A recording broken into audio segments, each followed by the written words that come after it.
If you like this video, click like. If you want to continue to follow our adventure, hit subscribe. Your support would be greatly appreciated. Hello, Little House on the Road subscribers and followers. Well, today is Easy 5 Friday. And I don't know if everybody knows what that means yet, but what that means is it's Friday and we do a topic that has 5 items under it. And, you know, a lot of people say, well, it's the top 5. No, it's not the top 5, it's just 5. It's never an inclusive list, because if it was inclusive, then I wouldn't be able to add on to it later and say, okay, there's another 5. Last week we did the 5 things that we missed from our house, stick and brick house. This week I'm going to follow it up with 5 things we don't miss living in a stick and brick. Number 1, we had a security system, a home security system. It was the first one I ever owned.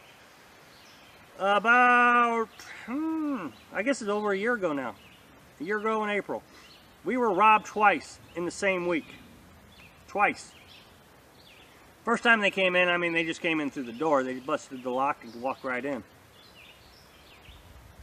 So I tried to take measures at that point, and I put a bolt lock in on all 3 doors. I secured the windows. What I did was, those old spring bed frames that had the spring in it, I screwed those into the wall around the windows so they couldn't get in. Well, there was one window that I did not secure because it was high off the ground. You would needed a ladder to get to it. So I figured that one was relatively safe, no big deal. But all the other windows were either quite visible from the road, which I knew he was not interested in going through from the first robbery,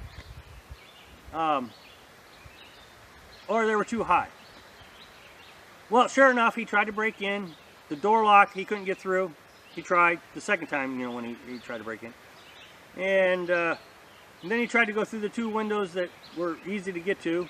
Sure enough, stopped by the spring bed frames. Well, that window that I thought he wasn't going to be able to get into because it was too high, well, it was quite obvious what he did, because he set all the stuff down on top of it. He got on top of the central air conditioner and got in. And I'm telling you, he had to reach. So we got a security system. I hated that thing. I absolutely hated it. I mean, I liked it that it kept us secure because we were never robbed again. And I know he tried. He tried to get through the garage door one time, but we had it locked, so he left it alone. But he didn't go back in the house. But the thing was a pain. Every morning, you know, you'd rush out of the house, and I don't know, not every morning, but you'd forget your coffee, or you forget your glasses, and you have to go back in the house. Well, that means you got to shut off the truck, go back in the house. This ain't, the security system had a remote control, and so you would have to take that remote control. I don't know, it was just a pain. Well, one time I was trying to get into the house, and as I was getting in, I hit the remote control, and I hit the wrong button. I hit the emergency alarm. Well, I panicked, and I dropped my keys. It fell, and the remote control went into 3 different pieces. It came apart. It didn't break. It just came apart. So, of course, the security system, you know, called immediately and was saying, okay, what's the problem? And you know, the whole time the thing's screaming at me. I just didn't like the thing. I mean, I liked that it kept us secure, but I didn't like it. Number 2. I have mentioned many, many times that Carolyn and I are pretty reclusive. We like to stay ourselves. We're not very sociable. I think we're very friendly, and if we get involved in a conversation, you know, we'll engage in the conversation, but we don't usually initiate a conversation, and we don't like to be bothered a lot. But one of the things that always happened at the house is, for one reason or another, it seemed like everybody would show up unannounced. They would just show up. And I know that a lot of people enjoy company. Carolyn and I didn't. Well, first of all, we worked so much that we just wanted time to ourselves, or we were at home working. And so if somebody would show up, that means we would have to postpone our work and into our bedtime. But it was always somebody, the mail carrier or the the landlord or the, I don't know, whoever would show up, knock on the door. I don't know, we just didn't like it. Number 3. Okay, right here you're seeing Carolyn do a laundry with a bucket and a plunger. And I was really surprised when she said this. She actually likes using the bucket and the plunger more than the wash machine at the house. Now the wash machine at the house was down in the basement, and it was an old stone brick or stone built house. It was built out of stones, huge stones. Very, very nice looking home, very small, but the basement was downstairs. Well, you'd have to go outside to go to the basement, so you'd walk out the back door, you go around the building and to the side. And so you would do your laundry down there. Of course, you can't hear the buzzer ringing or anything, so you'd have to make sure you timed it. Well, if you got busy, you would forget about the laundry. And trust me, we were always busy. I can't stress enough, 60, 70 hours a week working, you were always busy. Well, you'd forget the laundry. And in 2 or 3 days, the laundry in the washer would start to stink pretty bad. You know, of course, it's gotten moldy and yucky and nasty. And so then you would have to redo the laundry. Well, you already have a pile of laundry that you were going to take down to do anyways, and then you open up the washer and realize, oh, I had forgotten the laundry. So it was just more pain. With this bucket and plunger, you have no choice but to wash it, then rinse it, then hang it to dry. If you do anything else, you don't have that bucket, and we use, you know, we have to multi-purpose our things, so that bucket is used for lots of different things. So, the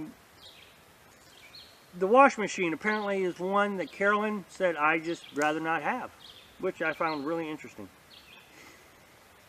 Number 4. I found that the most useless bill in the world was the cable bill. Especially when you're working as much as we were. You couldn't even enjoy television. You know, we had the DVR and we would record our shows, but you wouldn't watch them. You know, I really had a few shows that I really liked to watch, but you wouldn't watch them. They'd accumulate, and you think after a while, oh my goodness, there's no way I'm going to watch all those, so you just delete them. And the only time it was on was for background noise. We just worked so much that it was a $120 bill or whatever it was that was just completely useless.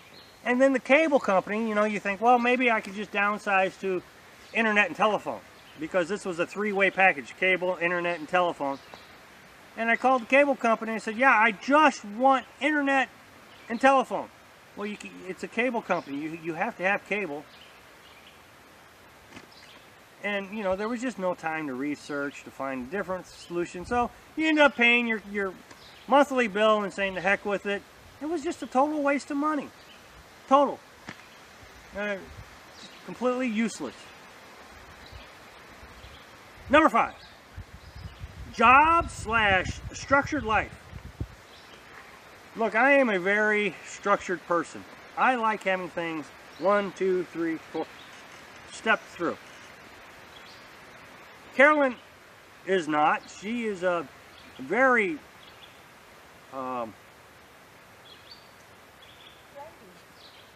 yeah, she uses the word flighty.